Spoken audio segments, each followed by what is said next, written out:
மீட்பரும் இரட்சகரும் ஆண்டவருமாகிய இயேசு கிறிஸ்துவின் நாமத்திலே உங்கள் அனைவருக்கும் நானும் எங்களுடைய குடும்பத்தாரும் எமது திருச்சபையாகிய அமேசிங் கிரேஸ் திருச்சபையின் கிறிஸ்மஸ் வாழ்த்துதலை தெரிவித்துக் கொள்கிறேன். கர்த்தருக்கு பிரியமானவர்களே, இன்றைய நாளிலே வேதத்திலே இருந்து ஒரு சிறிய பகுதியை தியானிக்க நான் வாஞ்சிக்கிறேன். ஏசாயாவின் புஸ்தகம் 9ஆம் அதிகாரம் 6ஆம் வசனத்தை நாங்கள் வாசிக்கிற வேளையிலே, நமக்கு ஒரு பாலகன் பிறந்தார், நமக்கு ஒரு குமாரன் கொடுக்கப்பட்டார், கர்த்தத்துவம் அவருடைய தோளின் மேல் இருக்கும், அவர் நாமம் அதிசயமானவர், ஆலோசனை கர்த்தர், வல்லமை உள்ள தேவன், நித்திய பிதா, சமாதான பிரபு எனப்படும். நம்முடைய கர்த்தராகிய ஆண்டவராகிய இயேசு கிறிஸ்து இந்த பூமியிலே இருந்தபோது அவருக்கு அநேக நாமங்கள் கொடுக்கப்பட்டது. ஆனால் இந்த நாமங்கள் 5 நாமங்கள் இதிலே பார்த்தோம். இவைகள் அவருடைய பிறப்புக்கு 500-700 வருடங்களுக்கு முன்பு கொடுக்கப்பட்ட நாமங்களாய் இருக்கிறது. ஆண்டவராகிய இயேசு கிறிஸ்துவின் பிறப்பு 2000 வருஷத்துக்கு முதல் அல்ல, அதற்கு முதல் 700 வருஷங்களுக்கு முதல் அங்கே தீர்க்கதரிசிகளால் அங்கே கொடுக்கப்பட்டு தீர்க்க தரிசனம் உரைக்கப்பட்டிருந்தது. கர்த்தருக்கு பிரியமானவர்களே, அங்கே சொல்லப்படுகிற ஒவ்வொரு நாமத்தையும் கவனிப்பீர்களாக இருந்தால், அவர் அதிசயமானவர், ஆலோசனை கர்த்தர், அவர் வல்லமை உள்ள தேவன், அவர் நித்திய பிதா, சமாதான பிரபு. ஒரு பாலன் பிறந்தார். யாருக்காம்? நமக்கு ஒரு பாலன் கொடுக்கப்பட்டார். அதாவது யூதர்களுக்கு மாத்திரமல்ல, அல்லது கிரேக்கர்களுக்கு மாத்திரமல்ல, எனக்கும் உங்களுக்குமாக கொடுக்கப்பட்ட அந்த பாலகன் யார்? ஒவ்வொருவருக்குமாக இந்த பூமியிலே வந்த பாலகன் யார் என்றால் அவர்தான் இரட்சகராகிய இயேசு கிறிஸ்து. எங்களுக்கு பிதாவாகிய தேவன் கொடுத்த ஒரு ஈவு அது. தமது குமாரனை யாருக்காவது விட்டு கொடுப்பார்களா? அவருடைய ஒரே பேரான குமாரனை எனக்காக, உங்களுக்காக, என்னையும் உங்களையும் மீட்டுக் கொள்ளும்படியாக, எங்களை ரட்சித்துக் கொள்ளும்படியாக அந்த பிதாவாகிய தேவன் ஈவாக கொடுத்தார். கர்த்தர் எங்கள் ஒவ்வொருவருக்காகவும் பிதா கொடுத்த ஒரு குமாரன் தான் ஆண்டவராகிய இயேசு கிறிஸ்து.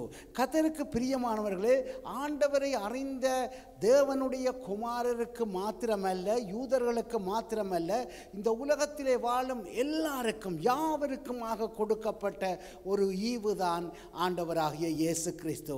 எங்களுக்கு அவர் எமக்கு அதிசயங்கள் வரக்கூடிய, செய்யக்கூடிய ஒரு ஈவை கொடுத்தார். அவர் எங்களுக்கு வல்லமை தரக்கூடிய ஒரு ஈவை கொடுத்தார். எங்களுக்கு அந்த ஆண்டவரால் ஆலோசனைகள் வந்தது. எங்களுக்கு நித்தியம் கிடைக்கக்கூடியதாய் ஒரு ஈவை கொடுத்தார். எங்களுக்கு சமாதானம் வரக்கூடியதாய் ஒரு ஈவை ஆண்டவர் கொடுத்தார். இவ்விதமாக பெரிய ஒரு ஆசீர்வாதத்தை எங்களுடைய ஆண்டவர் கர்த்தருக்கு பிரியமானவர்களே, பிதாவாகிய தேவன் எனக்காக, உங்களுக்காக அந்த இயேசு கிறிஸ்துவை இந்த பூமியிலே பிறக்க பண்ணினார். இந்த பூமியில் வாழும் அநேகர் நாங்கள் என்ன நினைக்கிறோம்? நாங்கள் ஏதோ பிறந்து விட்டோம், நாங்கள் இந்த பூமியிலே வாழ்ந்து விட்டோம், வாழும் காலமெல்லாம் இந்த பூமியிலே ஏதாவது சந்தோஷமாகவாவது கஷ்டப்பட்டாவது வாழ்ந்து எங்களுடைய ஓட்டத்தை முடித்தால் சரி என்று ஓடிக்கொண்டு இருக்கிறோம். கர்த்தருக்கு பிரியமானவர்களே, அது அல்ல. அதை விட்டு ஆண்டவர் வேறொரு காரியத்தை எங்களுக்காக வைத்திருக்கிறார். ஏதோ புசிப்பும் குடிப்பும் இந்த பூமியின் எங்களுடைய வாழ்க்கை அல்ல. எங்களுடைய வாழ்க்கையானது கர்த்தருக்கு பிரியமானவர்களே, எங்களுக்கு ஒரு நித்தியம் உண்டு. இந்த வாழ்க்கை, இந்த பூமியின் வாழ்க்கையானது ஒரு தற்காலிகமானது. ஆனால் எங்களுக்கு ஒரு நித்தியமான, ஒரு சந்தோஷமான வாழ்க்கை உண்டு.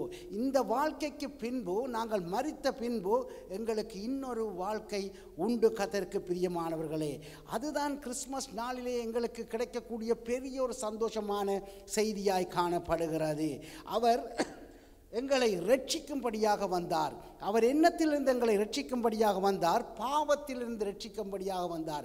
எங்களை பின்தொடர்கிற சாபத்திலிருந்து எங்களை ரட்சிக்கும்படியாக வந்தார். எங்களை சாத்தானின் அதிகாரங்களில் இருந்து விடுதலை பண்ணும்படியாக அந்த தேவன் இந்த பூமிக்கு வந்தார். எங்களை பாதாளத்துக்கு போகிற அந்த ஓட்டத்தில் இருந்து எங்களை மீட்டு கொள்ளும்படியாக அந்த ஆண்டவர் இந்த பூமிக்கு வந்தார், எங்களை இரட்சித்தார். அவர் எங்களை இரட்சிக்கும்படியாக தம்முடைய ஜீவனை கொடுத்து, தம்முடைய இரத்தத்தை கொடுத்து எங்களை இரட்சிக்கும்படியாக அவர் இந்த பூமிக்கு வந்தார்.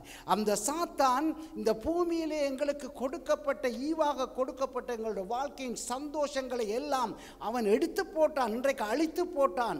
இன்றைய நாளிலே நீங்கள் பார்த்தால் இந்த பூமியின் வாழ்க்கை அநேகருக்கு துன்பமும் கஷ்டமும் வேதனையும் தேவையும் வருத்தமும், ஒருவரும் சந்தோஷமாயில்லை. காரணம் என்ன? இந்த உலகம் படைக்கப்படும் போது இந்த உலகத்தை அனுபவித்து ஆளும்படியாக மனுஷன் படைக்கப்பட்டான். ஆனாலும் சத்ருவாகிய சாத்தானோ அவை எல்லாம் வஞ்சித்து தன்னுடைய கரத்தில் எடுத்துக்கொண்டான். ஆனபடியால் நாங்கள் என்ன செய்கிறோம்? ஆசீர்வாதத்துக்கு பதிலாக இருள் சூழ்ந்த ஒரு வாழ்க்கையை வாழ்ந்து கொண்டிருக்கிறோம், தேவைகளோடு வாழ்ந்து கொண்டிருக்கிறோம். எங்களுடைய மரணத்தோடு எங்களுடைய வாழ்க்கை முடிந்து போய் நாங்கள் ஒரு நித்திய நரகத்துக்குள்ளே கடந்து போகிறதான ஒரு வாழ்க்கைக்குள்ளே கடந்து போய் கொண்டிருக்கிறோம். ஆனபடியால் தான் இந்த பூமிக்கு தம்முடைய ஒரே பேரான குமாரனை இந்த பூமியை மீட்டு கொள்ளும்படியாக பிதாவாகிய தேவன் எங்களுக்காக அனுப்பினார். அவர் பிறந்ததாலே எங்களுக்குள்ளே ஒரு நம்பிக்கை வந்தது. அவர் பிறந்ததாலே நாங்கள் அழிவில் இருந்து காக்கப்பட்டோம், எங்களை ரட்சித்து விட்டார் என்ற ஒரு நம்பிக்கை எங்களுக்குள்ளே வந்தது. இயேசு சொன்னார், நான் ஒளியாய் இருக்கிறேன், நானே உயிர்த்தெழுதலும் ஜீவனுமாய் இருக்கிறேன் என்று சொன்னார். என்னை விசுவாசிக்கிறவன் மரிப்பதில்லை, மரித்தாலும் அவன் பிழைப்பான் என்று வேதவசனம் சொல்லுகிறது. கர்த்தருக்கு பிரியமானவர்களே, இந்த பூமியிலே இயேசு பிறந்தார், அவர் பாலகனாக பிறந்தார். அவர் எங்களுக்குள்ளே, எங்களுடைய இருதயத்துக்குள்ளே அவர் பிறக்க வேண்டும். இன்றைக்கு அநேகர் என்ன நினைக்கிறது என்றால், இருதயத்துக்குள்ளே எப்படி அவர் பிறப்பார், இது நாங்கள் ஏதோ ஒரு காரியத்தை சொல்லுகிறோம் என்று. ஆனால் நீங்கள் வேதத்திலே நீங்கள் பார்க்கிற போது இயேசு கிறிஸ்து எங்களுடைய உள்ளத்துக்குள்ளே பிறக்கிறதற்குரிய எல்லா சாத்தியக்கூறும் இருக்கிறது. எப்படி அவர் எங்களுக்குள்ளே ஜீவிக்கக்கூடிய எல்லா சாத்தியக்கூறும் இருக்கிறது. எங்களுடைய வாழ்க்கையிலே அவர் ஒரு சந்தோஷத்தை தர வேண்டுமாயிருந்தால் அவர் என்னுடைய உள்ளத்திலே அவர் வாழ வேண்டும். எனக்குள்ளே பரிசுத்தத்தை அவர் தருவதற்காக வந்தவர், எனக்குள்ளே நீதியை அவர் தரும்படியாக இந்த பூமிக்கு வந்தவர். எங்களுடைய குடும்ப வாழ்க்கையை உயிர்ப்பிக்கும்படியாக அவர் இந்த பூமிக்கு வந்தார். எங்களுடைய மரித்து போன ஆவிகளை உயிர்ப்பிக்கும்படியாக இயேசு இந்த பூமிக்கு வந்தார். கர்த்தருக்கு பிரியமானவர்களே, இயேசு கிறிஸ்துவின் பிறப்பு மிக மிக மிக அற்புதமான ஒரு பிறப்பாக இருந்தது. அவரது பிறப்பை குறித்து அவர் பிறக்கிறதுக்கு 700 வருஷத்துக்கு முன்பே அங்கே மீகாவின் புஸ்தகத்திலே நீங்கள் வாசிக்கும் போது 5ஆம் அதிகாரம் 2ஆம் வசனத்தை வாசிக்கும் போது மீகா என்கிற தீர்க்கதரிசி அவருடைய பிறப்பை குறித்து அறிவிக்கிறதை நாங்கள் பார்க்கிறோம். இவைதான் உண்மையான தீர்க்க தரிசனம், இவைதான் தேவனுடைய மனுஷர் பேசுகிற தீர்க்க தரிசனமாய் காணப்படுகிறது. ஏசாயா தீர்க்கதரிசி 600 வருடங்களுக்கு முதல் இயேசு பெத்லகேமில் பிறப்பார் என்று சொல்லி அங்கே சொல்லப்பட்டது மாத்திரமல்ல, அவர் தாவீதின் குடும்பத்திலே அவர் பிறக்கப் போகிறார் என்று ஒரு திட்டம், கர்த்தருடைய திட்டம் அறிவிக்கப்பட்டது. கர்த்தருக்கு பிரியமானவர்களே, கர்த்தர் எப்போதும் தன்னுடைய திட்டத்தை அவர் நிறைவேற்றுகிறவராக காணப்படுகிறார்.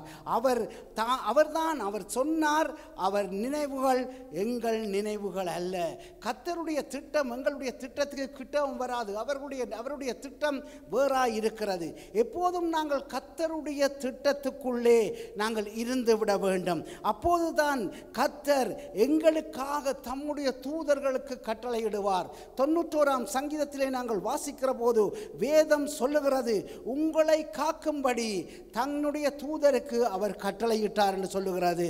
உன் வழிகள் தேவனுக்கு பிரியமாய் இருந்தால், கர்த்தருடைய திட்டமாய் இருந்தால், கர்த்தருடைய சித்தமாய் இருந்தால், உன் வழிகள் எல்லாம் உன்னை காக்கும்படி தம்முடைய தூதர்களுக்கு அவர் கட்டளையிட்டிருப்பார். கர்த்தருக்கு பிரியமானவர்களே, எங்களுடைய வழிகள் தேவனுடைய வழிகளாய் இருக்கும்போது கர்த்தர் எங்களுக்கான ஒரு நிறைவான ஆசீர்வாதத்தை தர வல்லவராய் இருக்கிறார்.